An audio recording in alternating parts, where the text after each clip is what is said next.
ہرقل شاہ روم نے قریش کے قافلے میں ایک آدمی بلانے کو بھیجا، اور اس وقت یہ لوگ تجارت کے لیے ملک شام گئے ہوئے تھے، اور یہ وہ زمانہ تھا جب رسول اللہ صلی اللہ علیہ وسلم نے قریش اور ابو سفیان سے ایک وقتی عہد کیا ہوا تھا۔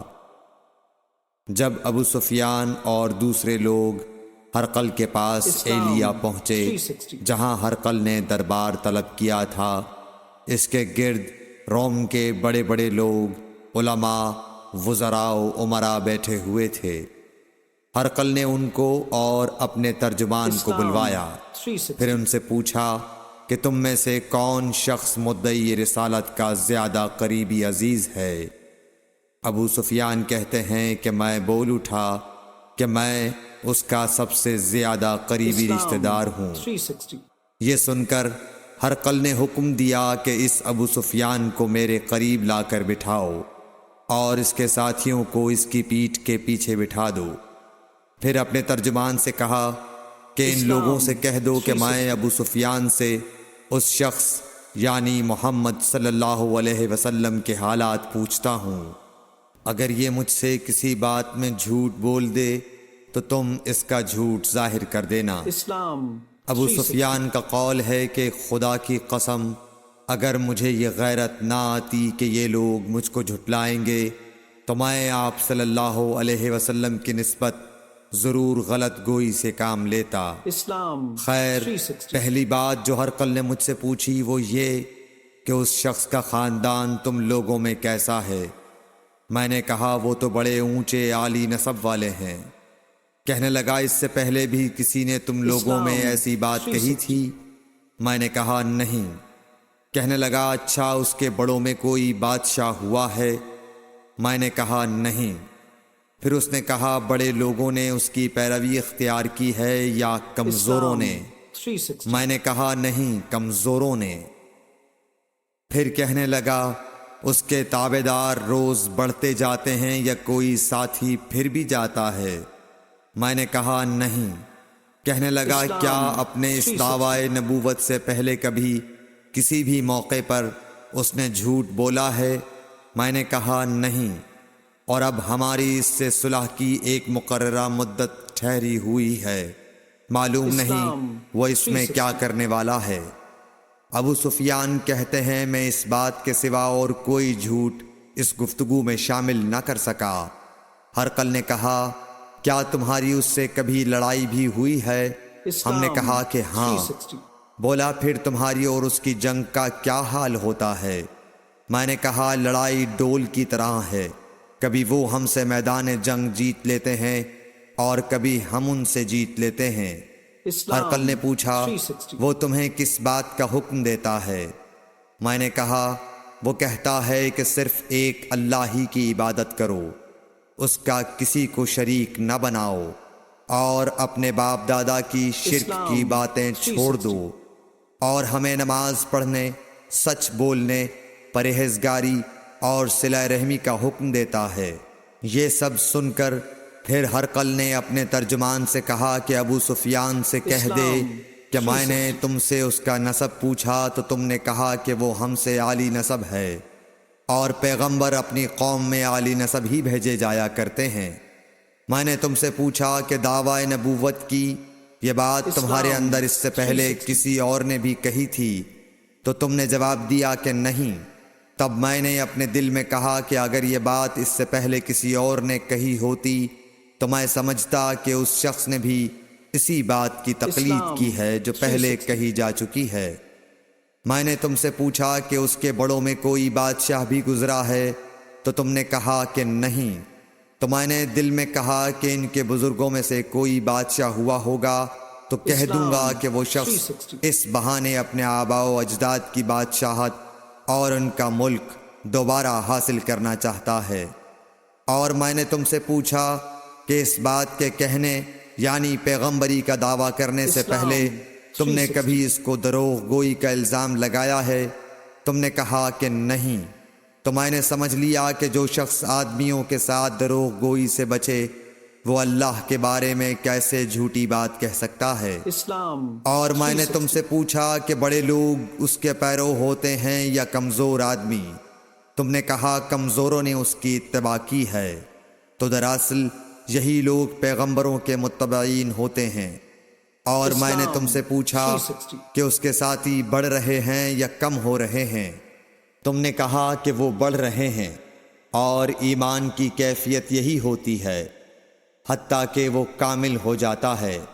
اور میں نے تم سے پوچھا کہ آیا کوئی شخص اس کے دین سے ناخوش ہو کر مرتد بھی ہو جاتا ہے؟ تم نے کہا نہیں۔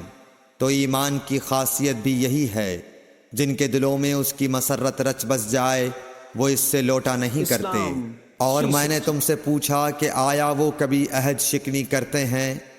تم نے کہا نہیں۔ پیغمبروں کا یہی حال ہوتا ہے، وہ عہد کی خلاف ورزی نہیں کرتے۔ اور میں نے تم سے کہا کہ وہ تم سے کس چیز کے لیے کہتے ہیں؟ تم نے کہا کہ وہ ہمیں حکم دیتے ہیں کہ اللہ کی عبادت کرو، اس کے ساتھ کسی کو شریک نہ ٹھہراؤ، اور تمہیں بتوں کی پرستش سے روکتے ہیں، سچ بولنے اور پرہیزگاری کا حکم دیتے ہیں۔ لہٰذا اگر یہ باتیں جو تم کہہ رہے ہو سچ ہیں تو ان قریب وہ اس جگہ کا مالک ہو جائے گا کہ جہاں میرے یہ دونوں پاؤں ہیں۔ مجھے معلوم تھا کہ وہ پیغمبر آنے والا ہے، مگر مجھے یہ معلوم نہیں تھا کہ وہ تمہارے اندر ہوگا۔ اگر میں جانتا کہ اس تک پہنچ سکوں گا تو اس سے ملنے کے لیے ہر تکلیف گوارا کرتا۔ اگر میں اس کے پاس ہوتا تو اس کے پاؤں دھوتا۔ ہرقل نے رسول اللہ صلی اللہ علیہ وسلم کا وہ خط منگایا جو آپ نے وحیہ کلبی رضی اللہ تعالیٰ عنہ کے ذریعے حاکم بصرہ کے پاس بھیجا تھا، اور اس نے وہ ہرقل کے پاس بھیج دیا تھا۔ پھر اس کو پڑھا تو اس میں لکھا تھا، اللہ کے نام کے ساتھ جو نہایت مہربان اور رحم والا ہے۔ اللہ کے بندے اور اس کے پیغمبر محمد صلی اللہ علیہ وسلم کی طرف سے یہ خط ہے شاہ روم کے لیے۔ اس شخص پر سلام ہو جو ہدایت کی پیروی کرے۔ اس کے بعد میں آپ کے سامنے دعوت اسلام پیش کرتا ہوں۔ اگر آپ اسلام لے آئیں گے تو دین و دنیا میں سلامتی نصیب ہوگی، اللہ آپ کو دوہرا ثواب دے گا۔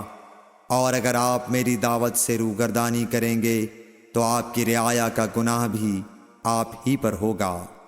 اور اے اہل کتاب، ایک ایسی بات پر آ جاؤ جو ہمارے اور تمہارے درمیان یکساں ہے، وہ یہ کہ ہم اللہ کے سوا کسی کی عبادت نہ کریں اور کسی کو اس کا شریک نہ ٹھہرائیں، اور نہ ہم میں سے کوئی کسی کو خدا کے سوا اپنا رب بنائے۔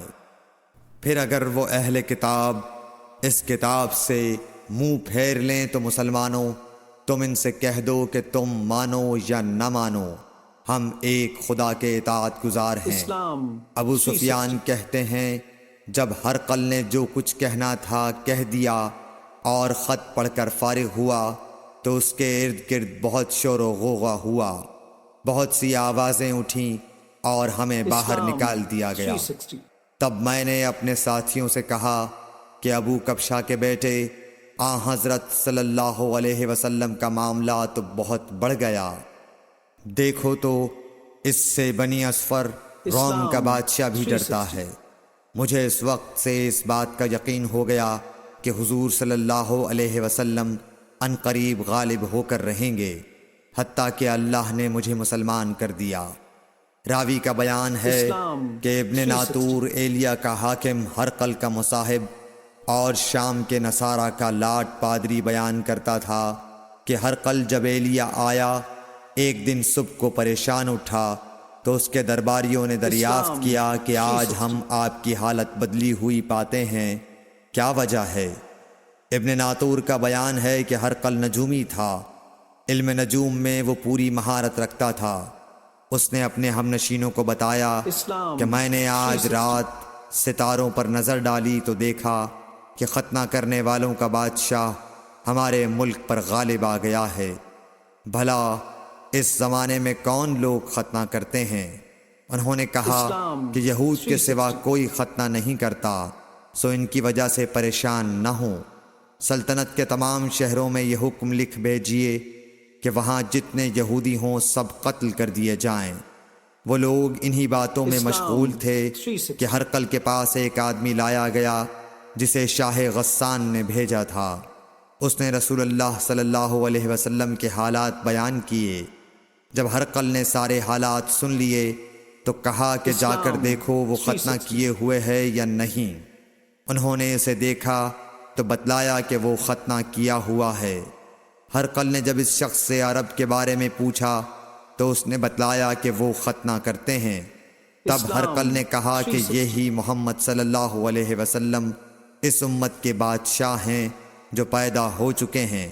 پھر اس نے اپنے ایک دوست کو رومیہ خط لکھا اور وہ بھی علم نجوم میں ہرقل کی طرح ماہر تھا۔ پھر وہاں سے ہرقل حمص چلا گیا۔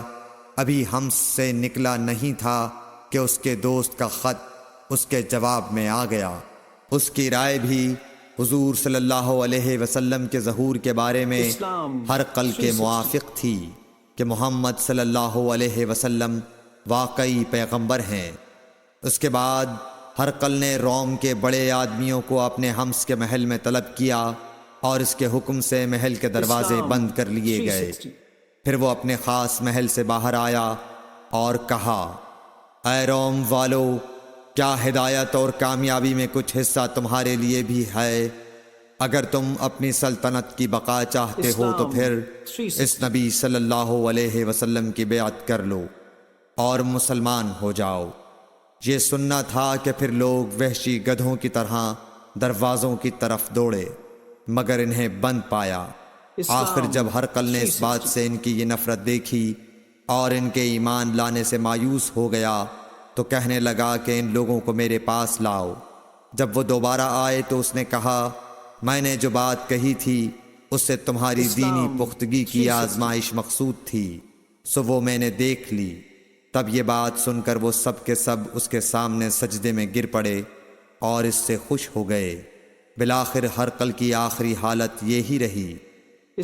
صحیح بخاری حدیث نمبر 7۔